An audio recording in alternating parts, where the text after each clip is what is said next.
Assalamualaikum. Jangan lupa like, comment, and subscribe. Bye. Ajarlah ilmu faraid dan ajarlah kepada yang lain. Fa inna nisful ilm. Sesungguhnya dia adalah setengah daripada ilmu. Jadi hanya memada dan menolak ilmu faraid dengan kita belajar fokus bab faraid saja tidak. Karena dia adalah setengah daripada ilmu. Bicara masalah warisan ada kaitannya dengan masalah nikah. Bicara warisan ada kaitannya dengan bab perceraian. Contoh misalkan, apa kaitannya hubungan warisan dengan nikah? Kita tahu bahwasanya sebab mendapatkan warisan itu adanya hubungan pernikahan dengan akad yang sah. Nah, untuk mengetahui sebuah akad itu sah atau tidak, kan kita harus belajar lagi. Apa saja rukun-rukun nikah? Rukun nikah itu ada 5. Ada calon mempelai laki-laki, calon mempelai perempuan, ada wali dari pihak perempuan, ada saksi dan ada ijab kabul. Ustaz, mahar kenapa nggak masuk? Mahar itu syarat sah nikah, bukan rukun. Ya. Jadi kalau 5 hal ini sudah terpenuhi dalam sebuah akad nikah, maka dianggap mereka telah menikah dengan akad yang sah dan saling mewarisi. Lalu kalau ada orang menikah, hana wali lesosojo, maka konsekuensinya secara hukum warisan mereka tidak saling mewarisi. Karena kenapa? Dianggap hukumnya pernikahan batil. Karena Rasulullah menyebutkan ayyuma imra'atin nakahat bi ghairi idzni waliha fanikahuha batil. Setiap perempuan yang menikah tanpa ada izin wali, maka nikahnya batil, tidak sah. Jadi ini jemaah yang dimuliakan oleh Allah Subhanahu wa taala. Lalu kadang-kadang ada juga yang bertanya, Ustaz, katanya kalau janda itu boleh menikah ada wali. Nah, ini bahaya juga. Walaupun ini ada pendapat, ya, pendapat daripada mazhab Hambali, maaf mazhab Hanafi yang menyebutkan bahwasanya dalam rukun nikah itu boleh enggak ada wali. Yang penting ada saksi. Nanti dalam mazhab Maliki kita lihat pernikahan itu rukun-rukunnya juga 5, tapi boleh enggak ada saksi, yang penting ada wali. Oh, kalau gitu kita pilih pendapat yang mudah-mudah saja, cukup kawin berdua saja. Ini bahaya nih pemahaman seperti ini. Ya.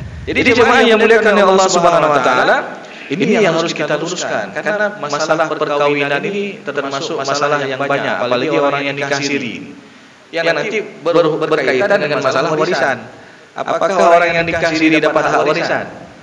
Makanya tadi kita katakan ada kaitannya masalah warisan dengan pernikahan. Masalah warisan ada kaitannya juga masalah perceraian. Ya. Jadi masalah perceraian ini menjadi hal yang serius juga jemaah yang dimuliakan Allah SWT, karena kasus yang paling banyak setiap tahunnya di mahkamah itu adalah kasus perceraian dengan segala macam latar belakang. Dan juga ini menjadi perhatian bagi kita semua, khususnya bagi laki-laki, jangan pernah suka bercanda dengan kalimat cerai ataupun pisah ataupun talak. Karena Rasulullah menyebutkan salasun jidduhunna jiddun wa hazluhunna jiddun. Jadi 3 hal yang seriusnya jadi, main-mainnya pun jadi. Apa itu? An-nikah wa talaq wa raj'ah. Nikah, talak dan rujuk. Jadi jangan pernah kita bercanda dengan kalimat ini. Kadang-kadang nanti bercanda seorang suami pada istrinya, "Dek, saya akan menikah. Lu talak atau jadi talak saja."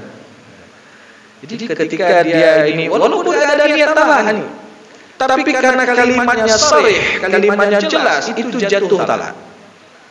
Ya. Jadi kalau dia bercanda dengan kalimat talak, walaupun hanya dia ada niat untuk talak istrinya, maka ini jatuh talak kalau kalimatnya sharih, jelas. Tapi kalau kalimatnya tidak jelas, misalnya bagaimana? Ya, lagi marah-marah, lalu suaminya bilang sama istrinya, "Pulanglah kamu ke rumah orang tuamu, sampai dekat lama saja." Ini masa saja. Wow, bakma. Ya. Jadi makna pulang ke rumah orang tua ini bagaimana nih? Apakah dia ada niat talak atau tidak? Ataupun seorang suami mengucapkan ketika lagi marah-marah, suaminya bilang, "Kalau kamu keluar dari pintu pagar ini selesai kita." Jadi istri karena takut keluar juga ada. Maka dalam kondisi seperti ini apakah dianggap sudah jatuh talak? Maka kalau kalimatnya ini tidak sharih, tidak jelas, harus kita tanya dari yang mengucapkan itu suami. Apakah ketika mengucapkan kalimat itu ada niat untuk mentalak istrinya? Maka kalau ada niat untuk mentalak istrinya, maka ini jatuh talak. Tapi kalau nggak ada niat, maka ini nggak jatuh talak. Maka ini hati-hati kalau kita bermain dengan kalimat ataupun bercanda dengan kalimat talak tadi. Dan konsekuensinya jemaah yang dimuliakan oleh Allah Subhanahu wa taala, dalam permasalahan talak ini ada masa iddah. Yang mana masa iddah ini berbeda-beda satu dan yang lainnya. Kalau yang ditinggal mati, seorang istri ditinggal mati oleh suami, maka masa iddahnya berapa? 100 hari. Nah, ini disebutkan dalam Al-Quran arba'ata asyri wa asyra, 4 bulan 10 hari. Jadi bagi ibu-ibu, kalau ada seorang suami meninggal dunia, maka dia harus menunggu masa iddahnya selama 4 bulan 10 hari. Berapa ya? 130 hari. Maka kalau ada orang bilang 100 hari, berarti sudah didiskon 30 hari, ini bahaya. Ya. Kan sertuh lepluhuro. Arba'ata asyri wa asyra, 4 bulan 10 hari. Nah, itu kalau yang ditinggal mati. Nah, di sana juga ada masa iddah bagi seorang wanita yang dicerai hidup, ditalak. Itu masa iddahnya salasata quru, 3 kali haid ataupun 3 kali suci istrinya. Ya. Dan di sana juga ada masa iddah bagi seorang wanita yang dicerai dalam keadaan hamil. Itu masa iddahnya sampai melahirkan. Ya. Kemudian juga kadang ada seorang perempuan yang sudah tidak ada lagi masa haid, sudah menopause. Maka kalau dicerai oleh suaminya, maka masa iddahnya adalah 3 bulan secara keumumannya. Maka jemaah yang muliakan Allah Subhanahu wa taala, yang jadi masalah kalau ditalak tadi, seorang suami mentalak istrinya. Lalu setelah ditalak, istrinya sedang menjalani masa iddah. Katakanlah baru 1 bulan berjalan ataupun 1 kali haid atau 1 kali suci istrinya. Qadarullah meninggal dunia suami. Pertanyaannya, apakah bagi istri yang sedang menjalani masa iddah ini mendapatkan hak warisan dari suaminya yang mentalaknya tadi? Maka dalam kasus ini tetap dapat. Karena yang namanya masa iddah belum putus hubungan suami istri. Seorang suami masih wajib memberikan nafkah kepada istrinya, nafkah masa iddah namanya. Seorang istri enggak boleh menerima pinangan orang lain di masa iddah. Kadang-kadang ada juga kita dengar kasus belum selesai masa iddah hanya kagak terima lamaran kok. Ini bahaya. Ya, enggak boleh. Ada aturan mainnya jemaah yang dimuliakan Allah SWT. Kemudian di masa iddah ini adalah masa untuk saling introspeksi diri. Karena masih diperbolehkan untuk rujuk kembali. Ini masa iddah. Maka jemaah yang dimuliakan Allah SWT, dan di masa iddah ini sekali lagi ini belum putus hubungan suami istri. Kalau ada di antara mereka yang meninggal dunia di masa iddah, maka ini masih saling mewarisi satu yang lainnya. Maka kita sebutkan masalah warisan ini masalah yang kompleks sekali. Ada kaitannya dengan bab nikah, ada kaitannya dengan bab talak. Walaupun pada pertemuan yang lalu bahan yang saya bawa di Kecil Lemi dan juga di Masjid Al-Fitrah Ketapang, masalah warisan ini saya membahas ada juga masa iddah bagi suami namanya. Walaupun ini sangat kontroversi ya. Di dalam kitab-kitab kita lihat enggak ada masa iddah itu yang menunggu adalah perempuan ya. Tapi rupanya di sana juga ada masa di mana seorang suami enggak boleh menikah dulu sampai menunggu istrinya selesai masa iddah. Contoh sederhana. Ketika seorang suami mentalak istrinya, masih dalam masa iddah. Kemudian si suami ini dia ingin menikahi adik daripada istrinya, ataupun bibi daripada istrinya, maka ini tidak diperbolehkan sampai selesai masa iddah istrinya berakhir. Jadi kalau tidak berarti dia telah menikah atau mengumpulkan dua orang yang diharamkan oleh Allah SWT, yaitu kakak beradik masa dikumpulkan. Nggak boleh. Jadi ada juga masa menunggu. Atau ketika seorang suami sudah memiliki 4 orang istri, ya, lalu dia ceraikan satu istrinya, lalu kemudian dia menikah lagi, belum selesai masa iddah suami ini menikah lagi. Maka dalam hal ini secara langsung berarti dia telah mengumpulkan 5 orang istri. Karena di masa iddah itu masih ada hubungan suami istri belum putus. Ya. Bahkan jemaah yang muliakan oleh Allah Subhanahu wa taala, dalam surat edaran Menteri Agama itu dibuat ada juga yang namanya seorang suami harus menunggu masa iddah. Kapan? Ketika dia ceraikan istrinya. Talak satu, talak raj'i, ya. Kemudian istrinya menjalani masa iddah. Yang namanya suami kan enggak ada masa iddah dia menikah lagi. Setelah dia menikah dengan istri yang baru, lalu dia rujuk kembali dengan istri pertama karena sebelum habis masa iddah. Maka dalam hal ini secara enggak langsung dia telah melakukan poligami liar kalau dalam bahasa KUA-nya. Jadi makanya dibuat aturan juga. Dibuat aturan bahwasanya di sana ada juga masa menunggu bagi seorang laki-laki untuk menikah. Jadi masalah sekali lagi masalah warisan ini ada kaitannya dengan bab nikah, bab talak. Belum lagi kita bahas masalah warisan ini ada kaitannya dengan masalah hibah, pemberian masa hidup. Apakah pemberian masa hidup juga dihitung sebagai aset warisan? Ya. Jadi ini juga ada kaitannya. Begitu juga masalah wasiat. Apakah wasiat itu harus betul-betul dilaksanakan oleh ahli waris? Kadang-kadang ada seorang orang tua kasih wasiat sama satu orang anak saja, yang mana wasiat ini tidak diketahui oleh anak-anak yang lain. Maka ini yang jadi sumber masalah jemaah yang dimuliakan oleh Allah Subhanahu wa taala. Ataupun ada seorang anak misalkan melakukan transaksi jual beli dengan ayahnya tanpa diketahui oleh ahli waris yang lain. Karena ini ada kasus ini.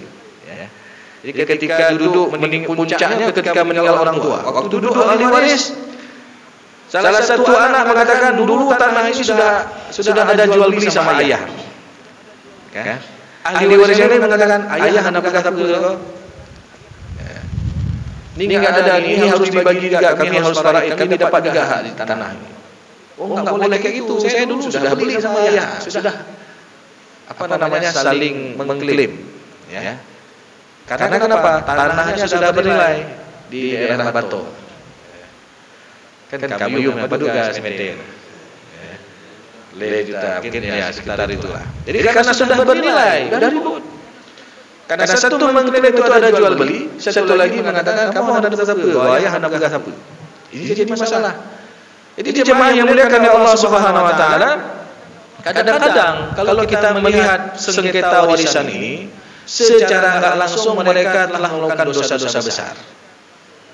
Apa itu? Yang pertama, kadang ada di antara mereka yang memakan yang bukan haknya. Ini bahaya sekali jemaah yang dimuliakan oleh Allah Subhanahu wa taala. Disebutkan dalam sebuah hadis Rasulullah sallallahu alaihi wasallam, "Man akhadha shibran minal ardi zulman." Barang siapa yang mengambil sejengkal hak tanah secara zalim, yang bukan haknya lalu dia mengklaim itu punya haknya, fa innahu yuqawiduhu yaumal qiyamati sab'a aradin, kelak di hari akhir nanti dia akan dihimpit dan dikalungkan seberat 7 lapis bumi. Nauzubillah. Itu baru dikasih tikal, apalagi sampai bermeter-meter. Dan kadang kita temukan jemaah yang muliakan oleh Allah Subhanahu wa taala, ada orang yang berani sumpah dia bawa nama Allah untuk zalim terhadap hak orang lain. Demi Allah, di situ ada hak saya. Padahal dulu dia sudah dapat dan sudah dijual ketika adik-adiknya masih kecil. Ya.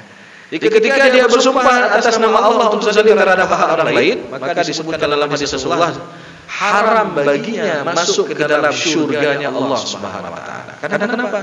Dia bawa nama Allah untuk zalim terhadap hak orang lain. Ini bahaya sekali.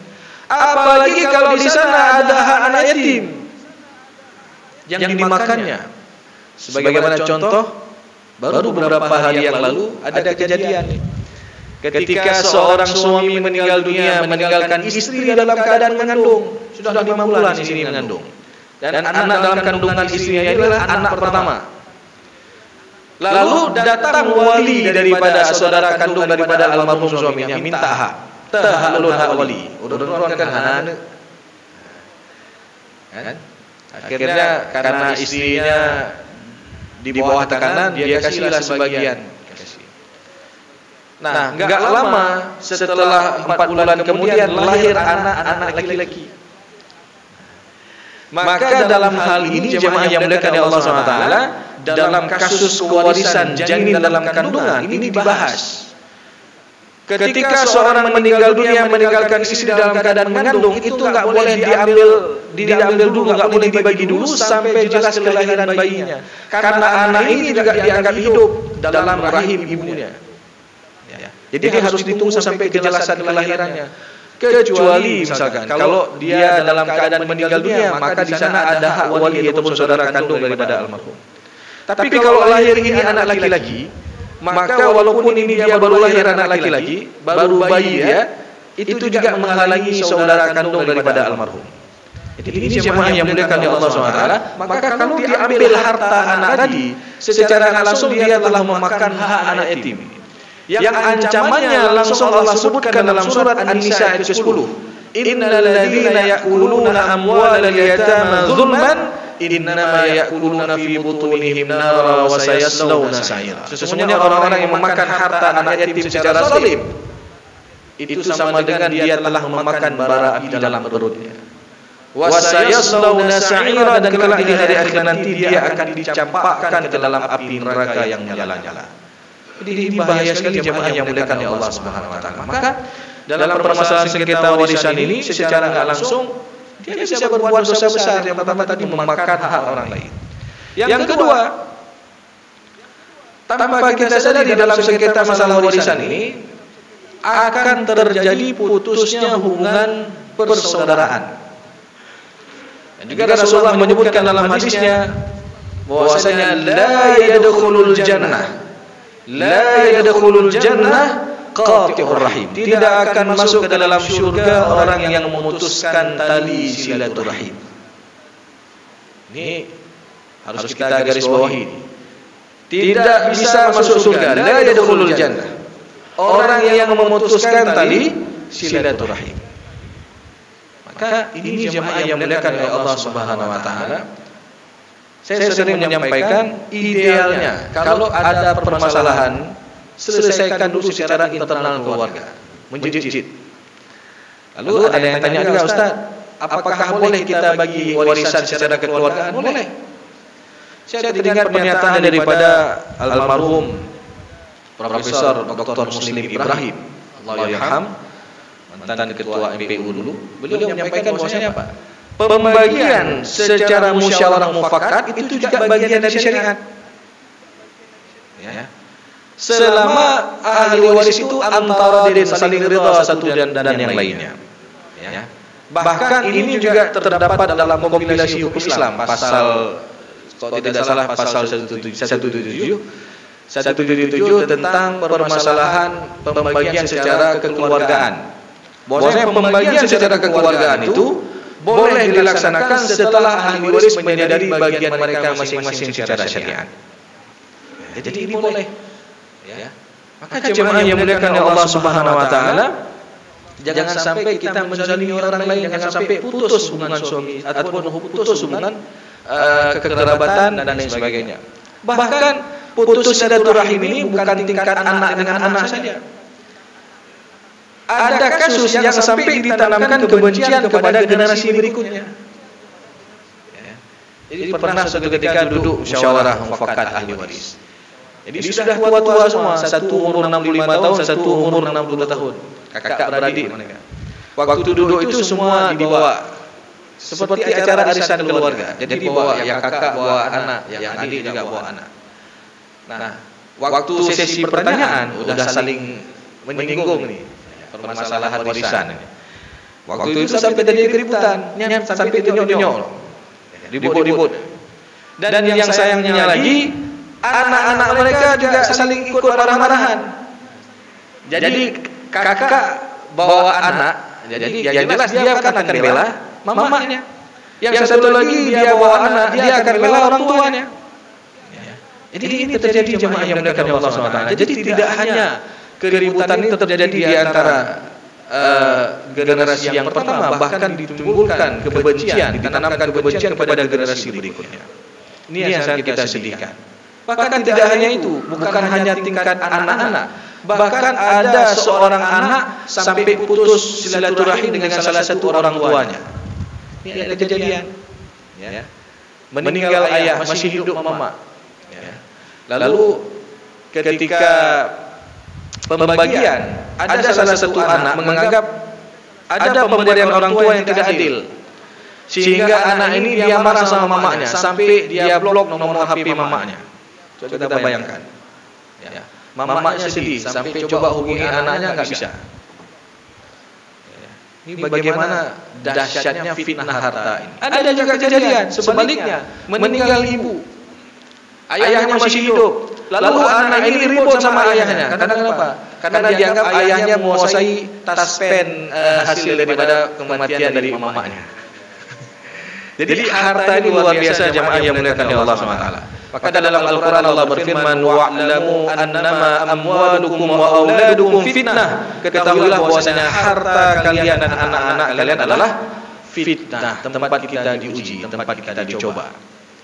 Maka jemaah yang dimuliakan oleh Allah SWT, ini banyak terjadi permasalahan. Dan juga secara tidak langsung tanpa kita sadari, ketika ribut masalah warisan ini, ujung-ujungnya juga dia bisa durhaka dengan orang tuanya. Kalau orang tuanya masih hidup dan tahu bakal kejadian ribut di antara ahli waris, mungkin nggak akan ditinggalkan harta, lebih baik wakaf, lebih bagus dia sumbangkan ke masjid, ngapain tinggal harta daripada ini ribut-ribut. Bahkan yang sangat kita sayangkan, ada wasiat orang tua yang tidak dijalankan oleh anak, tidak dilaksanakan oleh anak-anaknya. Karena apa? Anaknya ribut satu dan yang lainnya. Jadi ada kasus nih, ketika seorang orang tua sebelum meninggal dia wasiat, nah untuk menyayah mak meninggal yang rumah yang tua masjid juga ke masjid, kasih buat masjid rumah itu. Kalau ayah meninggal, nah meninggal orang tuanya, ribut anak-anaknya. Ya. Sampai apa? Sampai wasiat orang tuanya ini tidak dijalankan oleh anak-anaknya. Maka di dalam surat Al-Baqarah 180 Allah berfirman bahwasanya faman baddalahu ba'da ma sami'ahu fa innama ithmuhu 'alal ladzina yubaddiluna. Maka barang siapa yang merubah wasiat setelah dia mendengarkannya, maka berdosalah orang yang merubah dan tidak melaksanakan wasiat tersebut. Maka oleh karena itu jemaah yang dimuliakan Allah Subhanahu wa taala, kalau kita mau merenungkan, enggak mungkin ada orang yang ibadah, orang salat, orang puasa, orang yang membayar zakat dan sebagainya, dia bisa berani berbuat seperti itu. Berarti kalau dia salat, dia puasa, dia zakat, tapi di satu sisi dia suka mengambil hak orang lain, dia suka memuji orang lain dan sebagainya, maka ini ada masalah dengan ibadahnya yang harus dia perbaiki. Maka ini adalah momen bagi kita jemaah yang dimuliakan Allah Subhanahu wa taala untuk terus banyak-banyak melakukan muhasabah terhadap amal-amal kita. Setelah kita tahu kekurangan-kekurangannya dan setelah kita mengetahui kesalahan-kesalahan kita beristighfar kepada Allah wa amila lima ba'dal maut, lalu kita beramal saleh untuk hari setelah kematian. Dan tatkala kita bisa istiqamah dengan kebaikan-kebaikan, kita bangun ketakwaan kita kepada Allah dan kita redam sifat nafsu. Dan takwa itu juga tidak hanya mengatur hubungan kita dengan Allah semata, takwa juga mengatur hubungan kita dengan sama hablum minan nas. Kalau dua hal ini mampu kita wujudkan dalam setiap keseharian kita, insyaallah pada akhirnya Allah Subhanahu wa taala akan panggil kita dalam keadaan terbaik dan insyaallah semua dalam keadaan husnul khatimah. Amin ya rabbal alamin. Mungkin ini saja yang dapat saya sampaikan. Mudah-mudahan bisa menjadi ilmu yang bermanfaat dan juga bisa kita aplikasikan dalam kehidupan kita sehari-hari. Lebih dan kurang saya mohon maaf. Aqulu qouli hadza wa astaghfirullah li wa lakum wa lisal mu'minin. Wassalamualaikum warahmatullahi wabarakatuh.